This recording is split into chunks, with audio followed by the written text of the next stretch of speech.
Bike ஆப்பில் எப்படி music play பண்ணுறதுன்னு கேட்டிருந்தீங்க.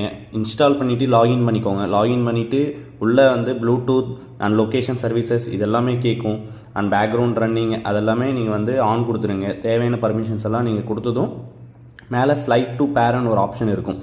அதை கொடுத்ததுமே உங்களுக்கு வந்து அகெயின் வந்து ஆப் பேக்ரவுண்ட் ரன்னிங் அதெல்லாம் கேட்கும். அதை ஸ்கிப் பண்ணிடுங்க, தேவையில்லை. அப்புறம் உள்ளே போனதும் அந்த ஒரு ப்ளூடூத் ஆப்ஷனை வந்து நீங்கள் உங்களோட ஃபோனில் வந்து ஆன் பண்ணதும் உங்களுக்கு வந்து ஒரு ஓடிபி வரும். அந்த ஓடிபி மூலிமா தான் நீங்கள் வந்து ஆப்பை வந்து கனெக்ட் பண்ண முடியும். அது யூனிக் கோட். உங்களுக்கு அந்த கோடு யூஸ் பண்ணதும் உங்களோட ப்ளூடூத்தில் கனெக்ட் ஆகிடும். அதுக்கப்புறமா வந்து நீங்கள் எல்லாமே ஆக்சஸ் பண்ணிக்கலாங்க. என்னோடது வந்து இப்போ பேர் ஆகிடுச்சு பைக்கோட. நான் ஒரு மியூசிக் வந்து ப்ளே பண்ணுறேன். ப்ளே பண்ணதும் வந்து என்னோடய பைக்கில் வந்து அது விசிபிள் ஆகும். நீங்கள் வந்து பைக் இக்னிஷன் ஆன் பண்ணதும் உள்ளே போனதுமே இந்த மியூசிக்னு ஒரு இது இருக்கும், நீங்களை அங்கே போனதும் மியூசிக்ஸ் வந்து ப்ளே ஆகிட்டு இருக்கும். அது வந்து நீங்கள் வந்து உங்களோட ப்ளூடூத் இருக்கும் இல்லைங்களா, ஏர்பாட்ஸ் அதில் மட்டும்தான் கேட்கும்.